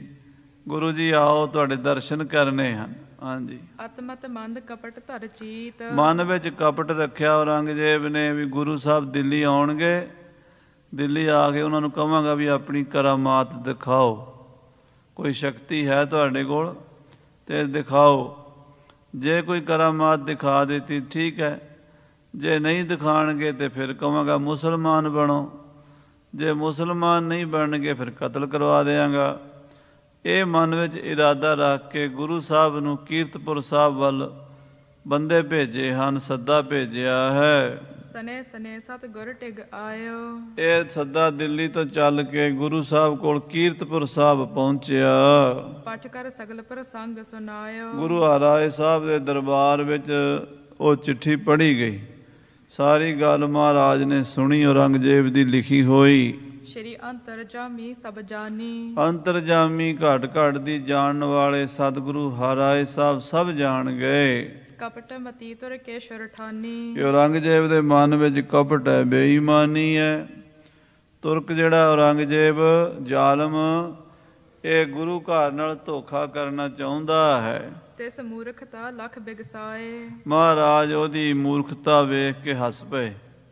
ਕਹਿੰਦੇ ਪਾਗਲ ਆਦਮੀ ਹਿੰਦੁਸਤਾਨ ਦਾ ਬਾਦਸ਼ਾਹ ਬਣ ਗਿਆ, ਇਹਨੇ ਹੁਣ ਬੜੇ ਉਪਦਰਵ ਕਰਨੇ ਹਨ, ਇਹਨੇ ਬੜਾ ਕੰਮ ਖਰਾਬ ਕਰਨਾ ਹੈ। ਦੁਨੀਆ ਉੱਤੇ ਹੁਣ ਬੜੀਆਂ ਲੜਾਈਆਂ, ਦੰਗੇ, ਕਤਲੋ ਗਾਰਤ, ਖੂਨ ਖਰਾਬੇ ਕਰਾਵੇਗਾ। ਇਹ ਸੰਤਨ ਸੋ ਇਹ ਦਰੋਹ ਕਮਾਏ। ਇਹ ਸੰਤਾਂ ਦਾ ਵੈਰੀ ਹੈ। ਚੰਗੇ ਬੰਦਿਆਂ ਨੂੰ, ਮਹਾਂਪੁਰਸ਼ਾਂ ਨੂੰ, ਸੰਤਾਂ ਨੂੰ ਦੁੱਖ ਦੇਵੇਗਾ, ਦਰੋਹ ਕਮਾਏਗਾ, ਸੰਤਾਂ ਨਾਲ ਧਰੋਹੀ ਹੋਵੇਗਾ। ਤਬ ਜਵਾਬ ਖਤ ਕੋ ਲਿਖਵਾਇਆ ਹੋ। ਗੁਰੂ ਸਾਹਿਬ ਜੀ ਨੇ ਔਰੰਗਜ਼ੇਬ ਦੀ ਚਿੱਠੀ ਦਾ ਜਵਾਬ ਨਾਲ ਦੀ ਨਾਲ ਹੀ ਲਿਖਵਾ ਦਿੱਤਾ।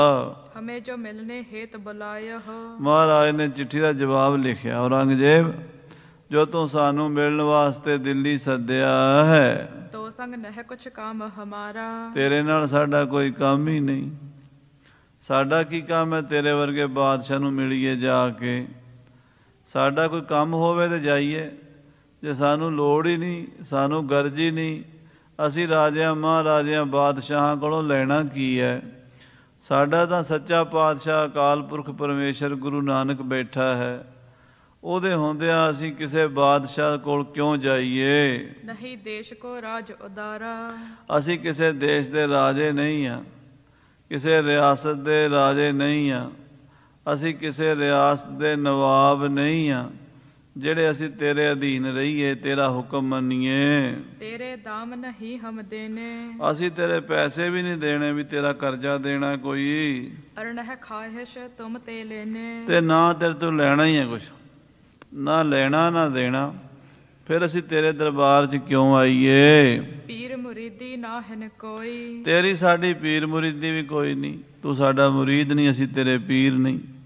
ਕਿਉਂਕਿ ਜਾਂ ਤਾਂ ਗੁਰੂ ਆਪਣੇ ਚੇਲਿਆਂ ਕੋਲ ਜਾਂਦਾ ਹੈ, ਜਾਂ ਕੋਈ ਕੰਮ ਹੋਵੇ ਤਾਂ ਜਾਈਦਾ, ਬਿਨਾਂ ਕੰਮ ਦੇ, ਬਿਨਾਂ ਮਤਲਬ ਦੇ। ਤੇਰੇ ਕੋਲ ਅਸੀਂ ਰਾਜਿਆਂ ਮਹਾਰਾਜਿਆਂ ਦੇ ਦਰਬਾਰ ਵਿੱਚ ਅਸੀਂ ਕਿਉਂ ਜਾਈਏ? ਕੌਣ ਹੇਤ ਕਰ ਮਿਲਬੋ ਹੋਈ। ਕਿਹੜੇ ਕਾਰਨ ਕਰਕੇ ਤੈਨੂੰ ਮਿਲੀ? ਕੰਮ ਹੋਵੇ ਨਾ, ਬਿਨਾਂ ਕੰਮ ਦੇ ਤਾਂ ਕੋਈ ਵੀ ਨਹੀਂ ਕਰਦਾ ਕੰਮ ਕੋਈ। ਬਿਨਾ ਪ੍ਰਯੋਜਨ ਮੰਦੋ ਵੀ ਨਾ ਪਰਵਿਰਤ ਤੇ। ਮੰਦ ਬੁੱਧੀ ਬੰਦਾ ਵੀ ਬਿਨਾ ਮਤਲਬ ਦੇ ਕੋਈ ਕੰਮ ਨਹੀਂ ਕਰਦਾ। ਜਿਸ ਕੰਮ 'ਚੋਂ ਨਿਕਲਣਾ ਹੀ ਕੁਛ ਨਹੀਂ, ਉਹ ਕੰਮ ਕਿਉਂ ਕਰੀਏ। ਅਰਜੇ ਦਾਰਸ਼ ਕੋਹ ਪ੍ਰਸੰਗ। ਜਿਹੜੀ ਦਾਰਾ ਸ਼ਿਕੋ ਦੀ ਗੱਲ ਹੈ, ਸਲਤਨ ਦੇਨ ਲਿਖਿਓ ਹਮ ਸੰਗ। ਦਾਰਾ ਸ਼ਿਕੋ ਨੂੰ ਜਿਹੜੀ ਬਾਦਸ਼ਾਹੀ ਦੇਣ ਦੀ ਗੱਲ ਤੋਂ ਲਿਖੀ ਹੈ ਨਾ, ਵੀ ਅਸੀਂ ਕਹੀ ਸੀ ਵੀ ਤੈਨੂੰ ਅਸੀਂ ਬਾਦਸ਼ਾਹੀ ਦਿਆਂਗੇ। ਅਟਲ ਸੋ ਛਤਰ ਤਖਤ ਤਿਸ ਦੀਨੋ। ਉਹ ਅਸੀਂ ਦੇਤਾ ਉਹਨੂੰ। ਔਰੰਗਜ਼ੇਬ ਨੂੰ ਉਹ ਤਖਤ ਦਿੱਤਾ ਜਿਹੜਾ ਅਟਲ ਹੈ। ਦਾਰਾ ਸ਼ਿਕੋ ਨੂੰ ਉਹ ਤਖਤ ਦਿੱਤਾ ਜਿਹੜਾ ਅਟਲ ਹੈ। ਜਿਹੜਾ ਦਾਰਾ ਸ਼ਿਕੋ ਨੂੰ ਅਸੀਂ ਬਾਦਸ਼ਾਹੀ ਦਿੱਤੀ ਹੈ, ਉਹ ਛਤਰ ਟਲਣ ਵਾਲਾ ਨਹੀਂ ਹੈ। ਉਹ ਬਾਦਸ਼ਾਹੀ ਕਿਤੇ ਜਾਣ ਵਾਲੀ ਨਹੀਂ ਹੈ, ਉਹ ਸਦਾ ਹੀ ਕਾਇਮ ਹੈ। ਸਦਾ ਦੀਨ ਕੋ ਦੁਖੀ ਨਾ ਲੀਨੋ। ਉਹ ਦੀਨ ਦੀ ਬਾਦਸ਼ਾਹੀ ਹੈ। ਉਹ ਅੱਲਾ ਦੇ ਦਰਬਾਰ ਦੀ, ਵਾਹਿਗੁਰੂ ਕਰਤੇ ਪੁਰਖ ਦੀ ਨੇੜਤਾ ਦੀ ਬਾਦਸ਼ਾਹੀ ਹੈ। ਉਹ ਕੋਈ ਖੋਹ ਨਹੀਂ ਸਕਦਾ ਉਹਦੇ ਕੋਲੋਂ, ਕਿਉਂਕਿ ਉਹ ਰੂਹਾਨੀ ਮੰਡਲ ਦਾ ਮਾਲਕ ਸੀ, ਉਹਨੂੰ ਆਤਮ ਗਿਆਨ ਸੀ। ਇਸ ਕਰਕੇ ਜਿੱਥੇ ਉਹ ਚਲਾ ਗਿਆ ਹੈ, ਜਿਸ ਮੰਡਲ ਦੇ ਵਿੱਚ, ਉੱਥੇ ਉਹਦੀ ਸਦਾ ਹੀ ਬਾਦਸ਼ਾਹੀ ਰਹੇਗੀ। ਦਾਨਸ਼ਵੰਦ ਦੁਨੀ ਲਖਫਾਨੀ। ਔਰ ਕਿਉਂਕਿ ਉਹ ਸਿਆਣਾ ਸੀਗਾ, ਤੇਰਾ ਭਰਾ ਦਾਰਾ ਸ਼ਿਕੋ ਬੜਾ ਸਿਆਣਾ ਸੀ। ਉਹਨੂੰ ਪਤਾ ਸੀ ਵੀ ਦੁਨੀਆ ਝੂਠੀ ਹੈ। ਇਸ ਦੁਨੀਆ ਦੇ ਵਿੱਚ ਜਿਹੜਾ ਬੰਦਾ ਇਹ ਸਮਝ ਗਿਆ ਵੀ ਇਹ ਦੁਨੀਆ ਝੂਠੀ ਹੈ, ਇੱਥੋਂ ਚਲੇ ਜਾਣਾ, ਉਹ ਹੀ ਸਿਆਣਾ ਹੈ। ਜਿਹੜਾ ਇਹ ਸਮਝਦਾ ਵੀ ਇਹ ਦੁਨੀਆ ਸੱਚੀ ਹੈ, ਇੱਦਾਂ ਹੀ ਰਹਿਣੀ ਹੈ, ਇੱਥੇ ਆਪਾਂ ਪੱਕੇ ਹੀ ਕਿੱਲ ਗੱਡੇ ਹੋਏ ਨੇ। ਜਿਹੜੇ ਬੰਦੇ ਦਾ ਧਿਆਨ ਇਸ ਦੁਨੀਆ ਵਿੱਚ ਹੀ ਲੱਗਾ ਹੋਇਆ, ਮਾਇਆ ਵਿੱਚ ਹੀ ਲੱਗਾ, ਉਹੀ ਮੂਰਖ ਹੈ, ਹੋਰ ਕੌਣ ਹੈ। ਤੂੰ ਸਿਆਣਾ ਨਹੀਂ ਹੈ। ਦਾਰਾ ਸ਼ਿਕੋ ਸਿਆਣਾ ਸੀ, ਜਿਸ ਨੇ ਦੁਨੀਆ ਨੂੰ ਫਾਨੀ ਸਮਝਿਆ, ਨਾਸਮਾਨ ਸਮਝਿਆ। ਤਿਆਗੀ ਲੈਬੇ ਕਹੋ ਨਹਿਮਾਨੀ। ਕਹਿੰਦੇ ਉਹਨੇ ਦੁਨੀਆ ਦੀ ਬਾਦਸ਼ਾਹੀ ਤਿਆਗ ਦਿੱਤੀ। ਉਹ ਕਹਿੰਦਾ ਮੈਂ ਨਹੀਂ ਲੈਣੀ ਦੁਨੀਆ ਦੀ ਬਾਦਸ਼ਾਹੀ, ਮੈਂ ਤਾਂ ਸੱਚੀ ਬਾਦਸ਼ਾਹੀ ਲੈਣੀ ਹੈ। ਕਰਹਿ ਦੀਨ ਕੀ ਸਦ ਪਤਸ਼ਾਹੀ। ਇਸ ਕਰਕੇ ਬਈ ਤੇਰਾ ਭਰਾ ਦਾਰਾ ਸ਼ਿਕੋ ਅਜੇ ਵੀ ਬਾਦਸ਼ਾਹ ਹੈ ਤੇ ਦੀਨ ਦਾ ਬਾਦਸ਼ਾਹ ਹੈ। ਉਹਨੂੰ ਦੀਨ ਦੀ ਬਾਦਸ਼ਾਹੀ ਹੈ, ਤੈਨੂੰ ਦੁਨੀਆ ਦੀ ਬਾਦਸ਼ਾਹੀ ਮਿਲੀ ਹੈ। ਅਚਲ ਬਿਸਾਲ ਚਲੈ ਕਬਨਾਹੀ। ਉਹ ਜਿਹੜੀ ਬਾਦਸ਼ਾਹੀ ਦਾਰਾ ਸ਼ਿਕੋ ਨੂੰ ਮਿਲੀ ਹੈ, ਉਹਨੂੰ ਕੋਈ ਖੋਹ ਨਹੀਂ ਸਕਦਾ। ਉਹ ਚਲਾਏਮਾਨ ਨਹੀਂ ਹੋ ਸਕਦੀ, ਉਹ ਉਜਾੜੀ ਨਹੀਂ ਜਾ ਸਕਦੀ, ਉਹ ਬਰਬਾਦ ਨਹੀਂ ਹੋ ਸਕਦੀ। ਜਿਸ ਪਰ ਮਿਹਰ ਰੱਬ ਕੀ ਹੋਏ। ਹੇ ਬਾਦਸ਼ਾਹ, ਜਿਹੜੇ ਬੰਦੇ ਤੇ ਰੱਬ ਦੀ ਮਿਹਰ ਹੋ ਜਾਂਦੀ ਹੈ, ਉਸ ਪਰਮਾਤਮਾ ਦਾ ਫਜ਼ਲ ਕਿਰਪਾ ਹੋ ਜਾਂਦੀ ਹੈ। ਦਾਰਾ ਸ਼ਿਕੋ ਹਮ ਨਿੰਦਾ ਸੋਏ। ਉਹ ਦਾਰਾ ਸ਼ਿਕੋ ਵਰਗਾ ਬਣ ਜਾਂਦਾ ਹੈ। ਦਾਰਾ ਸ਼ਿਕੋ ਵਰਗੇ ਸਾਰੇ ਨਹੀਂ ਬਣ ਸਕਦੇ। ਲੱਖਾਂ ਕਰੋੜਾਂ ਵਿੱਚੋਂ ਕੋਈ ਬੰਦਾ ਦਾਰਾ ਸ਼ਿਕੋ ਵਰਗਾ ਫਕੀਰ ਬਣਦਾ ਹੈ। ਪਤਸ਼ਾਹਤ ਹਮ ਤੇ ਨਹਲੀਨੀ। ਉਹਨੇ ਬਾਦਸ਼ਾਹੀ ਸਾਡੇ ਤੋਂ ਨਹੀਂ ਲਈ ਦੀਨ ਕੀ ਸਲਤਨ ਪੀਨੀ। ਉਹਨੇ ਬਾਦਸ਼ਾਹੀ ਦੀਨ ਦੀ ਲਈ ਹੈ, ਦੁਨਿਆਵੀ ਨਹੀਂ ਲਈ। ਉਹਨੇ ਸਾਡੇ ਤੋਂ ਮਜ਼ਬੂਤ ਬਾਦਸ਼ਾਹੀ ਲਈ ਹੈ, ਜਿਹੜੀ ਸਦਾ ਹੀ ਰਹੇਗੀ। ਜੇ ਦਿਲ ਸ਼ਬਾ ਤੁਮਾਰੇ ਲਹੈ। ਹੇ ਔਰੰਗਜ਼ੇਬ, ਤੇਰੇ ਦਿਲ ਵਿੱਚ ਜੇ ਕੋਈ ਸ਼ੱਕ ਸ਼ੁਬਾ ਹੈ, ਜੇ ਤੇਰੇ ਮਨ ਵਿੱਚ ਕੋਈ ਅਜੇ ਵੀ ਸ਼ੰਕਾ ਹੈ, ਦਾਰਾ ਸਲਤਨ ਨਹੀਂ ਕਿ ਅਹੈ, ਵੀ ਦਾਰੇ ਕੋਲ ਰਾਜ ਹੈ ਜਾਂ ਨਹੀਂ, ਰਾਜਾ ਬਣਿਆ ਕਿ ਨਹੀਂ ਬਣਿਆ, ਤੋ ਤੁਝ ख्वाब बीच दिखरावै। ਤਾਂ ਤੈਨੂੰ ਸੁਪਨੇ 'ਚ ਦਿਖਾ ਦਿਆਂਗੇ। ਆਖੋ ਸ੍ਰੀ ਵਾਹਿਗੁਰੂ। ਤੈਨੂੰ ਸੁਪਨੇ 'ਚ ਦਰਸ਼ਨ ਹੋਣਗੇ। ਜਿਹੜਾ ਤੇਰਾ ਭਰਾ ਹੈ ਦਾਰਾ ਸ਼ਿਕੋ, ਉਹ ਦੀਨ ਦੀ ਬਾਦਸ਼ਾਹੀ ਕਰ ਰਿਹਾ ਹੈ, ਤੈਨੂੰ ਦਿਖਾ ਦਿਆਂਗੇ, ਸੁਪਨੇ 'ਚ ਦਿਖਾਵਾਂਗੇ ਤੈਨੂੰ। ਹਾਂਜੀ, ਤਿਸ ਕੋ ਨਿਸ਼ਚਾ ਹਿਰਦੈ ਟਿਕਾਵੈ। ਤੇਰਾ ਨਿਸ਼ਚਾ ਜਿਹੜਾ ਹੈ ਉਹ ਟਿਕ ਜਾਣਾ ਚਾਹੀਦਾ ਵੇਖ ਕੇ। ਜੇ ਤੇਰਾ ਦਿਮਾਗ ਚੰਗਾ ਹੋਇਆ, ਸਮਝ ਗਿਆ ਤੂੰ, ਤਾਂ ਠੀਕ ਹੈ। ਹਾਂਜੀ, ਜਬ ਸਭ ਤਹ ਤੁਮ ਐਸੇ ਕਰਨਾ। ਜਦੋਂ ਤੂੰ ਸੌਣ ਲੱਗੇਗਾ ਨਾ, ਸੌਣ ਲੱਗਿਆ, ਜਦੋਂ ਤੁਸੀਂ ਰਾਤ ਨੂੰ ਸੌਣ ਵੇਲੇ ਨਮਾਜ਼ ਪੜ੍ਹਦੇ ਹੋ, ਉਸ ਵੇਲੇ ਨਮਾਜ਼ ਪੜ੍ਹ ਕੇ ਇੱਦਾਂ ਕਰੀ। ਦਾਰਾ ਸ਼ਿਕੋ ਧਿਆਨ ਔਰ ਧਰਨਾ। ਆਪਣੇ ਮਨ 'ਚ ਦਾਰਾ ਸ਼ਿਕੋ ਦਾ, ਆਪਣੇ ਭਰਾ ਦਾ ਧਿਆਨ ਧਰ ਲਈ। ਆਪਣੇ ਭਾਈ ਨੂੰ ਯਾਦ ਕਰ ਲਈ ਵੀ ਮੈਂ ਅੱਜ ਸੁਪਨੇ 'ਚ ਭਰਾ ਨੂੰ ਵੇਖਣਾ ਹੈ। ਇਸ ਖਿਆਲ ਵਿੱਚ ਤੂੰ ਸੌਂ ਜਾਵੀਂ। ਕਰੋ ਸੈਨ ਹੋਏ ख्वाब ਤੁਮਾਰੇ। ਜਦੋਂ ਤੂੰ ਇੱਦਾਂ ਦਾ ਖਿਆਲ ਕਰਕੇ ਆਪਣੇ ਭਾਈ ਨੂੰ ਯਾਦ ਕਰਕੇ ਸੌਵੇਂਗਾ, ਉਹ ਤੇਰੇ ਸੁਪਨੇ 'ਚ ਆਵੇਗਾ। ਭਲੋ ਬੁਰੋ ਸਭ ਲੇਹੁ ਨਿਹਾਰੇ। ਤੇ ਤੂੰ ਵੇਖ ਲਈ ਵੀ ਉਹਨੂੰ ਬਾਦਸ਼ਾਹੀ ਮਿਲੀ ਕਿ ਨਹੀਂ ਮਿਲੀ। ਹੁਣ ਤੂੰ ਸਾਨੂੰ ਮਿਹਣੇ ਮਾਰਦਾ ਹੈ ਵੀ ਉਹਨੂੰ ਕਿਹੜੀ ਬਾਦਸ਼ਾਹੀ ਦਿੱਤੀ ਹੈ। ਔਰੰਗਜ਼ੇਬ ਅਸੀਂ ਤੇਰੇ ਭਰਾ ਨੂੰ ਬਾਦਸ਼ਾਹੀ ਦਿੱਤੀ ਹੈ, ਪਰ ਦਿੱਤੀ ਹੈ ਸਦਾ ਰਹਿਣ ਵਾਲੀ, ਕਾਇਮ ਦਾਇਮ ਸਦਾ ਪਾਤਸ਼ਾਹੀ। ਦੋਮ ਨਾ ਸੇਮ ਏਕ ਸਵਾਹੀ, ਬੇਗਮਪੁਰਾ ਸ਼ਹਿਰ ਕੋ ਨਾਉ, ਦੁਖ ਅੰਦੋ ਨਾਹੀ ਤੇ ਠਾਉ। ਨਾ ਤਸਵੀਸ ਖਿਰਾਜ ਨਾ ਮਾਲ, ਖੌਫ ਨਾ ਖਤਾ ਨਾ ਤਰਸ ਜਵਾਲ। ਅਬ ਮੋਏ ਖੂਬ ਵਤਨ ਗਏ ਪਾਈ, ਉਹਾਂ ਖੈਰ ਸਦਾ ਮੇਰੇ ਭਾਈ। ਉਹ ਜਿਹੜਾ ਰਾਜ ਤੇਰੇ ਭਰਾ ਨੂੰ ਮਿਲਿਆ ਹੈ ਉਹ ਸਦਾ ਹੀ ਰਹਿਣਾ, ਕਾਇਮ ਦਾਇਮ ਰਹਿਣਾ। ਜਿਹੜਾ ਰਾਜ ਤੈਨੂੰ ਮਿਲਿਆ ਇਹ ਥੋੜ੍ਹੇ ਚਿਰ 'ਚ ਉਜੜ ਪੁਜੜ ਜਾਣਾ ਸਾਰਾ। ਆਪਣੇ ਭਰਾ ਨੂੰ ਜੇ ਤੂੰ ਸੁਪਨੇ 'ਚ ਵੇਖੇਂਗਾ ਤਾਂ ਤੇਰੀਆਂ ਅੱਖਾਂ ਖੁੱਲਣਗੀਆਂ ਵੀ ਉਹਨੂੰ ਕਿੱਡਾ ਵੱਡਾ ਰਾਜ ਮਿਲ ਚੁੱਕਾ ਹੈ। ਕਰੋਹ ਕਪਟ ਘਟ ਦੇਹੁ ਮਿਟਾਏ। ਹਾਂ, ਜੇ ਤੂੰ ਕਪਟ ਕਰੇਗਾ ਤੇ ਕਪਟ ਕਰਕੇ ਕੀ ਕਰ ਸਕਦਾ? ਤੂੰ ਘੜੇ ਨੂੰ ਭੰਨ ਸਕਦਾ, ਘੜੇ ਦੇ ਵਿੱਚ ਆਕਾਸ਼ ਨੂੰ ਨਹੀਂ ਭੰਨ ਸਕਦਾ। ਆਖੋ ਸਤਿਨਾਮ ਸ੍ਰੀ ਵਾਹਿਗੁਰੂ। ਮਿੱਟੀ ਦਾ ਘੜਾ ਹੁੰਦਾ ਨਾ, ਘੜੇ ਦੇ ਵਿੱਚ ਆਕਾਸ਼ ਹੁੰਦਾ, ਸਕਾਈ ਆਕਾਸ਼, ਖਾਲੀ ਜਗ੍ਹਾ, ਪੁਲਾੜ। ਘੜਾ ਡੰਡਾ ਮਾਰ ਕੇ ਟੁੱਟ ਜਾਂਦਾ, ਪੱਥਰ ਮਾਰ ਕੇ ਟੁੱਟ ਜਾਂਦਾ, ਪਰ ਜਿਹੜਾ ਘੜੇ ਦੇ ਵਿੱਚ ਆਕਾਸ਼ ਹੁੰਦਾ ਉਹ ਟੁੱਟਦਾ ਕਦੀ? ਉਹਨੂੰ ਨਾ ਤਲਵਾਰ ਕੱਟ ਸਕਦੀ ਹੈ, ਨਾ ਉਹਨੂੰ ਬੰਦੂਕ ਨਾਲ ਮਾਰਿਆ ਜਾ ਸਕਦਾ ਹੈ, ਨਾ ਉਹਨੂੰ ਤੋਪ ਨਾਲ ਉਡਾਇਆ ਜਾ ਸਕਦਾ, ਨਾ ਉਹ ਅੱਗ ਨਾਲ ਸੜਨ ਵਾਲਾ ਹੈ ਤੇ ਨਾ ਉਹ ਹਵਾ ਨਾਲ ਉੱਡਣ ਵਾਲਾ ਹੈ। ਨੈਨਮ ਛਿੰਦੰਤੀ ਸ਼ਸਤਰਾਣੀ, ਨੈਨਮ ਦਹਿਤੀ ਪਾਵਕਾ, ਨਾ ਚੈਨਮ ਕਲੇ ਦਿਨ ਤਿਆਪੋ, ਨਾ ਸ਼ੋਸ਼ਤੀ ਮਾਰਤਾ। ਨਾ ਸ਼ਸਤਰਾਂ ਨਾਲ ਕੱਟੀ ਜਾਵੇ, ਨਾ ਅੱਗ ਨਾਲ ਸਾੜੀ ਜਾਵੇ, ਨਾ ਪਾਣੀ 'ਚ ਡੋਬੀ ਜਾਵੇ, ਨਾ ਹਵਾ ਨਾਲ ਸੁਕਾਈ ਜਾਵੇ। ਉਹ ਆਤਮਾ ਦਾਰਾ ਸ਼ਿਕੋ ਦੀ ਉਹ ਆਤਮਾ ਅਮਰ ਹੋ ਚੁੱਕੀ ਹੈ। ਜਾਨੋ ਸਭ ਕੋ ਏਕ ਖੁਦਾਏ। ਤੂੰ ਇਹ ਸਮਝ ਲੈ, ਜਿਹੜਾ ਖੁਦਾ ਹੈ ਨਾ, ਅੱਲਾਹ ਪਰਮਾਤਮਾ, ਉਹ ਸਾਰਿਆਂ ਦਾ ਹੈ। ਉਹ ਤੇਰਾ ਇਕੱਲੇ ਦਾ ਨਹੀਂ, ਉਹ ਕਿਸੇ ਦੇ ਪਿਓ ਦੀ ਪ੍ਰੋਪਰਟੀ ਨਹੀਂ, ਉਹ ਸਭ ਦਾ ਹੈ। ਉਹ ਹਿੰਦੂਆਂ ਦਾ ਵੀ ਹੈ, ਮੁਸਲਮਾਨਾਂ ਦਾ ਵੀ ਹੈ, ਉਹ ਆਸਤਕਾਂ ਦਾ ਵੀ ਹੈ, ਨਾਸਤਕਾਂ ਦਾ, ਸਾਰਿਆਂ ਦਾ ਹੀ ਹੈ। ਹਾਂਜੀ, ਇਤਿਆਦਿਕ ਲਿਖ ਗੁਰੂ ਪਠਾਇਓ।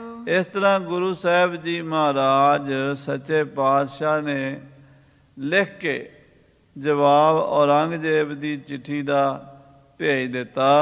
ਕਾਸਦ ਲੈ ਅਬ ਰੰਗ ਪਹਿ ਆਇਓ। ਸਤਵੇਂ ਪਾਤਸ਼ਾਹ ਦਾ ਇਹ ਜਵਾਬ ਜਦੋਂ ਔਰੰਗਜ਼ੇਬ ਕੋਲ ਪਹੁੰਚਿਆ ਦਿੱਲੀ ਵਿੱਚ, ਲੈ ਕਰ ਪਠਿਓ ਤਬੈ ਬਦਸ਼ਾਹੋ। ਔਰੰਗਜ਼ੇਬ ਨੇ ਮਹਾਰਾਜ ਦਾ ਜਵਾਬ ਲੈ ਕੇ ਪੜ੍ਹਿਆ। ਦਾਰਾ ਕੀ ਜਿਸ ਬਿਖੈ ਸਲਾਹੋ। ਅਜੇ ਵੀ ਦਾਰਾ ਸ਼ਿਕੋ ਦੀ ਸਿਫਤ ਲਿਖਦੇ ਨੇ, ਹਾਲਾਂਕਿ ਦਾਰਾ ਸ਼ਿਕੋ ਨੂੰ ਮਰਿਆਂ ਨੂੰ ਕਈ ਮਹੀਨੇ ਹੋ ਗਏ ਨੇ, ਤੇ ਗੁਰੂ ਹਰਿਰਾਏ ਸਾਹਿਬ ਅਜੇ ਵੀ ਦਾਰਾ ਸ਼ਿਕੋ ਦੇ ਪੱਖ ਵਿੱਚ ਬੋਲਦੇ ਨੇ। ਜਰਿਓ ਰਿਦਾਰਿਸ ਕਰਤ ਬਡੇਰੀ। ਔਰੰਗਜ਼ੇਬ ਕਹਿੰਦੇ ਅੰਦਰੋਂ ਸੜ ਬਲ ਗਿਆ, ਗੁੱਸੇ ਵਿੱਚ ਆ ਗਿਆ। ਬਸ ਕਛ ਚਲਹਿ ਨਹੀਂ ਤਿਸ ਬੇਰੀ। ਤੇ ਔਰੰਗਜ਼ੇਬ ਦਾ ਕੋਈ ਵਸ ਨਹੀਂ ਚੱਲਿਆ, ਕੋਈ ਵਸ ਔਰੰਗਜ਼ੇਬ ਦਾ ਨਹੀਂ ਚੱਲਿਆ। ਜੋ ਵੀ ਉਹ ਕਰਨਾ ਚਾਹੁੰਦਾ ਸੀ ਸਾਧ ਸੰਗਤ ਜੀ, ਉਹ ਇਹ ਸੀ ਵੀ ਸਾਰਿਆਂ ਨੂੰ ਮੈਂ ਆਪਣੀ ਈਨ ਮਨਾਵਾਂ। ਗੁਰੂ ਹਰਿਰਾਏ ਸਾਹਿਬ ਡਰਦੇ ਡਰਦੇ ਭੱਜੇ ਆਉਣਗੇ, ਆ ਕੇ ਤਰਲੇ ਕੱਢਣਗੇ ਮੇਰੇ ਕੋਲ ਵੀ ਤੂੰ ਬਾਦਸ਼ਾਹ ਹੈ, ਦੱਸ ਸਾਨੂੰ ਅਸੀਂ ਕੀ ਕਰੀਏ। ਮੈਂ ਕਹਾਂਗਾ ਕਰਾਮਾਤਾਂ ਦਿਖਾਓ, ਤੇ ਫਟਾਫਟ ਮਦਾਰੀ ਦੀ ਤਰ੍ਹਾਂ ਕਰਾਮਾਤਾਂ ਦਿਖਾਣਗੇ। ਜੇ ਉਹ ਕਰਾਮਾਤਾਂ ਨਾ ਦਿਖਾਣਗੇ, ਮੈਂ ਕਹਾਂਗਾ ਮੁਸਲਮਾਨ ਬਣੋ, ਫਿਰ ਉਹ ਮੁਸਲਮਾਨ ਬਣ ਜਾਣਗੇ। ਜੇ ਉਹ ਮੁਸਲਮਾਨ ਬਣ ਜਾਣਗੇ ਤੇ ਲੱਖਾਂ ਹਿੰਦੂ ਉਹਨਾਂ ਦੇ ਮਗਰ ਮੁਸਲਮਾਨ ਬਣ ਜਾਣਗੇ। ਜੇ ਉਹ ਮੁਸਲਮਾਨ ਨਹੀਂ ਬਣਨਗੇ, ਫਿਰ ਉਹਨਾਂ ਨੂੰ ਕਤਲ ਕਰ ਦਿਆਂਗਾ, ਫਿਰ ਵੀ ਮੇਰਾ ਗੁੱਸਾ ਠੰਡਾ ਹੋ ਜਾਏਗਾ। ਇਸ ਤਰ੍ਹਾਂ ਔਰੰਗਜ਼ੇਬ ਨੇ ਜਿਹੜਾ ਇਰਾਦਾ ਕੀਤਾ ਸੀ ਉਹ ਪੂਰਾ ਨਹੀਂ ਹੋਇਆ। ਅਬ ਵੀ ਮੁਝ ਕੋ ਕੁਛ ਨਾ ਜਾਣਾ। ਔਰੰਗਜ਼ੇਬ ਹੋਰ ਗੁੱਸੇ 'ਚ ਆ ਗਿਆ, ਕਹਿੰਦਾ ਗੁਰੂ ਹਰਿਰਾਏ ਨੇ ਮੈਨੂੰ ਅਜੇ ਵੀ ਕੁਛ ਨਹੀਂ ਸਮਝਿਆ। ਮੇਰੀ ਚਿੱਠੀ ਦਾ ਜਵਾਬ ਬੜਾ ਔਖਾ ਜਿਹਾ ਹੋ ਕੇ ਦਿੱਤਾ ਵੀ ਅਸੀਂ ਤੇਰੇ ਤੋਂ ਲੈਣਾ ਹੀ ਕੀ ਹੈ, ਅਸੀਂ ਤੇਰੇ ਦਰਬਾਰ 'ਚ ਕਿਉਂ ਆਈਏ, ਤੇਰਾ ਸਾਡਾ ਕੀ ਰਿਸ਼ਤਾ ਹੈ। ਸੋ ਮੈਨੂੰ ਇੱਦਾਂ ਦੀਆਂ ਗੱਲਾਂ ਕਹਿ ਦੇਣੀਆਂ, ਇਹ ਮੇਰੀ ਨਿਰਾਦਰੀ ਹੈ ਜੋ ਗੁਰੂ ਹਰਿਰਾਏ ਸਾਹਿਬ ਨੇ ਕੀਤੀ ਹੈ। ਸਕਲ ਜਗਤ ਕੋ ਭਾ ਸੁਲਤਾਨਾ, ਮੈਂ ਸਾਰੇ ਹਿੰਦੁਸਤਾਨ ਦਾ ਬਾਦਸ਼ਾਹ ਸੁਲਤਾਨ ਹਾਂ। ਲਿਖੀ ਸਿਫਤ ਦਾਰਾ ਕੀ ਫੇਰ, ਅਜੇ ਵੀ ਮੇਰੇ ਸਾਹਮਣੇ ਮੇਰੇ ਦੁਸ਼ਮਣ ਦਾਰੇ ਸ਼ਿਕੋ ਦੀਆਂ ਸਿਫਤਾਂ ਲਿਖ ਕੇ ਭੇਜ ਦਿੱਤੀਆਂ ਨੇ। ਸ਼ਰਾ ਵਹਿਰ ਲਖ ਮਾਰਿਓ ਗੇਰ, ਜਿਸ ਨੂੰ ਮੈਂ ਸ਼ਰ੍ਹਾ ਤੋਂ ਬਾਹਰ ਸਮਝ ਕੇ ਕਤਲ ਕਰ ਦਿੱਤਾ ਸੀ। ਇਮ ਗਿਣਤੀ ਮਨ ਗਿਣਤ ਬਿਸਾਲਾ, ਇਸ ਤਰ੍ਹਾਂ ਮਨ ਵਿੱਚ ਗਿਣਤੀਆਂ ਗਿਣਦਾ ਔਰੰਗਜ਼ੇਬ ਸੋਚਦਾ ਹੈ। ਨਿਸ਼ਾ ਭਈ ਭਾ ਸੁਪਤਨ ਕਾਲਾ, ਰਾਤ ਹੋਈ ਸਾਧ ਸੰਗਤ ਜੀ, ਜਦੋਂ ਸੌਣ ਦਾ ਸਮਾਂ ਹੋਇਆ। ਦਾਰਾ ਕੋ ਚਿਤ ਵਤ ਰਸ ਧਰੇ, ਕਹਿੰਦੇ ਦਾਰਾ ਸ਼ਿਕੋ ਔਰੰਗਜ਼ੇਬ, ਜੋ ਬਾਦਸ਼ਾਹ ਔਰੰਗਜ਼ੇਬ ਦੇ ਬਾਰੇ ਮਨ ਦੇ ਵਿੱਚ ਜੋ ਉਹਦੇ ਖਿਆਲ ਸੀ ਦਾਰਾ ਸ਼ਿਕੋ ਦੇ ਬਾਰੇ, ਉਹਨੂੰ ਸੋਚਾਂ ਯਾਦ ਕੀਤਾ, ਕਿਉਂਕਿ ਮਹਾਰਾਜ ਨੇ ਆਖਿਆ ਸੀ ਵੀ ਯਾਦ ਕਰੀ। ਹੁਣ ਜਦੋਂ ਯਾਦ ਨਾ ਵੀ ਕਰਨਾ ਹੋਵੇ ਨਾ ਤਾਂ ਵੀ ਯਾਦ ਆਉਂਦਾ। ਜਿਹੜੇ ਬੰਦੇ ਨੂੰ ਕਹੀਏ ਨਾ ਵੀ ਤੂੰ, ਉਹ ਕਹਿੰਦੇ ਇੱਕ ਬੰਦੇ ਨੂੰ ਕਿਸੇ ਮਹਾਤਮਾ ਨੇ ਆਖਿਆ, ਕਹਿੰਦੇ ਤੂੰ ਧਿਆਨ ਲਾਈ, ਧਿਆਨ ਲਾ ਕੇ ਬੈਠੀ। ਉਹ ਕਹਿੰਦਾ ਧਿਆਨ ਤੇ ਮੈਂ ਲਾਵਾਂਗਾ, ਮੈਂ ਲਾਨਾ ਆ, ਪਰ ਲੱਗਦਾ ਨਹੀਂ। ਉਹ ਕਹਿੰਦਾ ਤੂੰ ਬਾਂਦਰ ਨੂੰ ਯਾਦ ਨਾ ਕਰੀ, ਇੱਕ ਗੱਲ ਦਾ ਖਿਆਲ ਰੱਖੀ, ਬਾਂਦਰ ਨਾ ਯਾਦ, ਬਾਂਦਰ ਨਹੀਂ ਆਉਣਾ ਚਾਹੀਦਾ। ਉਹ ਜਦੋਂ ਵੀ ਧਿਆਨ ਲਾਉਣ ਬੈਠਿਆ ਕਰੇ ਉਦੋਂ ਹੀ ਬਾਂਦਰ ਦੀ ਮੂਰਤ ਸਾਹਮਣੇ ਆ ਜਾ ਕਰੇ। ਕਿਉਂਕਿ ਜਿਹੜੀ ਚੀਜ਼ ਨੂੰ ਆਪਾਂ ਭੁਲਾਉਣੀ ਚਾਹੁੰਦੇ ਆ ਨਾ, ਜਿਹੜੀ ਚੀਜ਼ ਨੂੰ ਆਪਾਂ ਭੁਲਾਉਣਾ ਚਾਹੁੰਦੇ ਆ ਉਹ ਭੁੱਲਦੀ ਨਹੀਂ। ਹੁਣ ਦਾਰਾ ਸ਼ਿਕੋ ਨੂੰ ਭੁਲਾ ਵੀ ਨਹੀਂ ਸਕਦਾ ਔਰੰਗਜ਼ੇਬ। ਦੁਸ਼ਮਣ ਕਦੀ ਭੁੱਲਦਾ? ਦੁਸ਼ਮਣ ਦਾ ਸਭ ਤੋਂ ਜ਼ਿਆਦਾ ਦੁਸ਼ਮਣ ਹੀ ਯਾਦ ਆਉਂਦਾ ਬੰਦੇ ਨੂੰ। ਜਿਹਦੇ ਨਾਲ ਵੈਰ ਹੋਵੇ ਨਾ ਉਹ ਨਹੀਂ ਬੰਦਾ ਭੁੱਲਦਾ। ਸੋ ਦਾਰਾ ਸ਼ਿਕੋ ਦੀ ਫਿਰ ਯਾਦ ਆਈ ਹੈ। ਰਚਰ ਪ੍ਰਿਆੰਕ ਪੜ ਬੋ ਕਰੇ, ਔਰੰਗਜ਼ੇਬ ਉਹਨੂੰ ਯਾਦ ਕਰਕੇ ਮੰਜੇ ਤੇ ਸੌਂ ਗਿਆ। ਭਇਓ ਨੀਂਦ ਬਸ ਸੁਪਨੋ ਆਇਓ, ਜਦੋਂ ਨੀਂਦ ਆਈ ਤੇ ਸੁਪਨਾ ਆਇਆ। ਦਾਰ ਸ਼ਿਕੋਹ ਨੂਰ ਦਰਸਾਇਓ, ਉਹਨੇ ਨੂਰੀ ਮੁਖੜਾ ਦਾਰਾ ਸ਼ਿਕੋ ਦਾ ਵੇਖਿਆ। ਬੈਠਿਓ ਤਖਤ ਛਤਰ ਸਿਰ ਢੁਰੇ, ਕਿ ਦਾਰਾ ਸ਼ਿਕੋ ਸੁਪਨੇ 'ਚ ਔਰੰਗਜ਼ੇਬ ਦੇਖਦਾ ਵੀ ਦਾਰਾ ਸ਼ਿਕੋ ਤਖਤ ਤੇ ਬੈਠਾ, ਸਿਰ ਤੇ ਚੌਰ ਝੂਲਦੇ ਨੇ। ਮਹਾ ਜਲੂਸ ਚਾਹੂੰ ਦਿਸ਼ ਕਰੇ, ਔਰ ਬੜਾ ਜਲਵਾ ਆਲੇ ਦੁਆਲੇ ਹੋ ਰਿਹਾ। ਵੱਡੇ ਵੱਡੇ ਰਾਜੇ ਮਹਾਰਾਜੇ ਦਾਰਾ ਸ਼ਿਕੋ ਨੂੰ ਫਕੀਰ ਸੰਤ ਮੱਥਾ ਟੇਕ ਰਹੇ ਨੇ। ਹੂਰਾ ਅਨਕ ਸਰੋਦਨ ਗਾਵੇ, ਔਰ ਅਨੇਕਾਂ ਹੂਰਾਂ ਉਹਦੇ ਦਰ ਦੇ ਉੱਤੇ ਗਾ ਰਹੀਆਂ ਨੇ, ਗੀਤ ਗਾ ਰਹੀਆਂ ਨੇ। ਅਨੇਕ ਭਾਵ ਕਰ ਤਾਨ ਰਜਾਵੇ, ਅਨੇਕਾਂ ਤਰ੍ਹਾਂ ਦੇ ਰਾਗ ਤਾਨ ਵੱਜ ਰਹੇ ਨੇ। ਢਰਤ ਚਮਰ ਚਾਹ ਦੇਸ਼ ਚਲ ਚਾਲਾ, ਔਰ ਸੀਸ ਤੇ ਚੌਰ ਝੁਲਦਾ ਹੈ। ਚਮਤਕਾਰ ਹੋਇਆ ਰਹਿਓ ਉਜਾਲਾ, ਔਰ ਬੜਾ ਚਮਤਕਾਰ ਹੋ ਰਿਹਾ, ਬੜਾ ਪ੍ਰਕਾਸ਼ ਹੋ ਰਿਹਾ ਦਾਰੇ ਦੇ ਦਰਬਾਰ ਵਿੱਚ। ਦਾਸ ਅਨੇਕ ਖਰੇ ਕਰ ਜੋਰੇ, ਔਰ ਹੱਥ ਜੋੜ ਕੇ ਖੜੇ ਹਨ ਬੜੇ ਨੌਕਰ ਚਾਕਰ ਦਾਰੇ ਦੇ। ਆਇਸ ਦੇਤ ਕਰਤ ਸੋ ਦੌਰੇ, ਜੋ ਆਗਿਆ ਦਿੰਦਾ ਦੌੜ ਦੌੜ ਕੇ ਕਰਦੇ ਹਨ। ਫੂਲ ਅਜਾਇਬ ਕੀ ਗਰਮਾਲਾ, ਕਹੇ ਬੜੇ ਅਜੀਬੋ ਗਰੀਬ ਸੁੰਦਰ ਫੁੱਲਾਂ ਦੀ ਮਾਲਾ ਦਾਰੇ ਨੇ ਗਲ 'ਚ ਪਾਈ ਹੋਈ ਹੈ। ਚੌਹਦਸ਼ ਬਿਥਰੀ ਸ਼ੋਭ ਬਿਸਾਲਾ, ਜਿਹਦੀ ਸੋਭਾ ਚਾਰੇ ਪਾਸੇ ਪਸਰ ਰਹੀ ਹੈ। ਚੋਆ ਚਾਰ ਅਤਰ ਖੁਸ਼ਬੋਏ, ਬੜੀਆਂ ਖੁਸ਼ਬੂਆਂ ਚੰਦਨ ਦੀਆਂ ਮਹਿਕਾਂ ਆ ਰਹੀਆਂ ਹਨ, ਕੇਸਰ ਦੀਆਂ ਖੁਸ਼ਬੂਆਂ ਆ ਰਹੀਆਂ ਹਨ। ਮਹਿਕਤ ਚੌਹਦਸ਼ ਆਨੰਦ ਹੋਏ, ਬੜਾ ਆਨੰਦ ਹੀ ਹੈ, ਬਹੁਤ ਹੀ ਖੁਸ਼ੀ ਹੋ ਰਹੀ ਹੈ ਜਿੱਥੇ ਦਾਰਾ ਸ਼ਿਕੋ ਦਾ ਦਰਬਾਰ ਲੱਗਾ ਹੈ। ਕੰਚਨ ਕੋ ਮੰਦਰ ਮਨ ਖਚੇ, ਸੋਨੇ ਦੇ ਮਹਿਲ ਹਨ ਜਿਨ੍ਹਾਂ 'ਚ ਦਾਰਾ ਸ਼ਿਕੋ ਬੈਠਾ ਹੈ। ਜਿਸ ਮਹਿ ਖੱਗ ਮ੍ਰਿਗ ਸੁੰਦਰ ਰਚੇ, ਬੜੀਆਂ ਸੁੰਦਰ ਚਿੱਤਰਕਾਰੀਆਂ ਕੀਤੀਆਂ ਹੋਈਆਂ ਕੰਧਾਂ ਦੇ ਉੱਤੇ। ਨੌਬਤ ਨਾਦ ਹੋਤ ਮੁਦਕਾਰੀ, ਬੜੀਆਂ ਨੌਬਤਾਂ ਵੱਜ ਰਹੀਆਂ ਨੇ। ਬੀਨਾ ਵਜਹ ਅਨੇਕ ਪ੍ਰਕਾਰੀ, ਬੀਣਾ ਵੱਜਦੀ ਅਨੇਕ ਪ੍ਰਕਾਰ ਦੇ ਨਾਲ। ਚੌਹਦਸ਼ ਸੁਜਸ ਕਰਤ ਬਹੁ ਖਰੇ, ਚਾਰੇ ਪਾਸੇ ਸੋਭਾ ਹੋ ਰਹੀ, ਸੁਜਸ ਹੋ ਰਿਹਾ ਹੈ। ਦਾਰ ਸ਼ਿਕੋਹ ਹੁਕਮ ਕੋ ਕਰੇ, ਦਾਰਾ ਸ਼ਿਕੋ ਹੁਕਮ ਕਰਦਾ, ਸਾਰਿਆਂ ਦੇ ਉੱਤੇ ਹੁਕਮ ਚੱਲਦਾ ਹੈ। ਬਹੁਤ ਬਾਹਨੀ ਭਟ ਬਰਿਆਰੇ, ਬੜੀ ਫੌਜ ਖੜੀ ਹੈ ਦਾਰਾ ਸ਼ਿਕੋ ਦੀ, ਬੜੇ ਬੜੇ ਸੂਰਮੇ ਖੜੇ ਹਨ। ਵਾਹਨ ਅਨੇਕ ਪ੍ਰਕਾਰ ਸ਼ਿੰਗਾਰੇ, ਅਨੇਕਾਂ ਪ੍ਰਕਾਰ ਦੇ ਘੋੜੇ ਰਥ ਹਾਥੀ ਸ਼ਿੰਗਾਰੇ ਖੜੇ ਹਨ। ਤਨਿਓ ਬਿਤਾਨ ਦੇਖ ਮਨ ਮੋਹਤ, ਬੜਾ ਸੋਹਣਾ ਚੰਦੋਆ ਦਾਰੇ ਦੇ ਸਿਰ ਤੇ ਲੱਗਾ, ਮਨ ਨੂੰ ਮੋਹਦਾ ਹੈ। ਸਰਬ ਸਮਾਜ ਸ਼ੋਭ ਤੇ ਸੋਹਤ, ਬਹੁਤ ਸਾਜੋ ਸਮਾਨ ਸੋਭਨੀਕ ਹੈ ਦਾਰੇ ਦਾ। ਆਪਨ ਪਾਪਨ ਪਿਖ ਬਿਕਰਾਲਾ, ਤੇ ਆਪਣੀ ਸ਼ਕਲ ਵੇਖੀ ਆ ਬੜੀ ਭੂਤਾਂ ਵਰਗੀ, ਬਾਂਦਰਾਂ ਵਰਗੀ ਬਣੀ ਔਰੰਗਜ਼ੇਬ ਦੀ। ਆਪਣੀ ਸ਼ਕਲ ਬੜੀ ਭੈੜੀ, ਕਾਲਾ ਸ਼ਾਹ ਜਿਵੇਂ ਬਾਂਦਰ ਹੁੰਦਾ, ਇਦਾਂ ਦੀ ਬੂਥੀ ਨਿਕਲੀ ਹੋਈ ਆ ਔਰੰਗੇ ਦੀ। ਬੇਸ ਮਲੀਨ ਰੂਪ ਚੰਡਾਲਾ, ਚੰਡਾਲਾਂ ਵਾਲਾ ਬੇਸ ਹੈ, ਮਲੀਨ ਵੇਸ ਹੈ ਬੜਾ। ਔਰੰਗਜ਼ੇਬ ਦਾ ਆਪਣਾ ਇਦਾਂ ਦਾ ਦਿਸ ਰਿਹਾ ਉਸ ਨੂੰ ਵੀ, ਬੜਾ ਮੈਂ ਜਲਾਦ ਹਾਂ, ਕਾਤਲ ਹਾਂ, ਤੇ ਬਹੁਤ ਮਾੜੀ ਸ਼ਕਲ ਨਜ਼ਰ ਆਈ ਹੈ ਸੁਪਨੇ ਵਿੱਚ।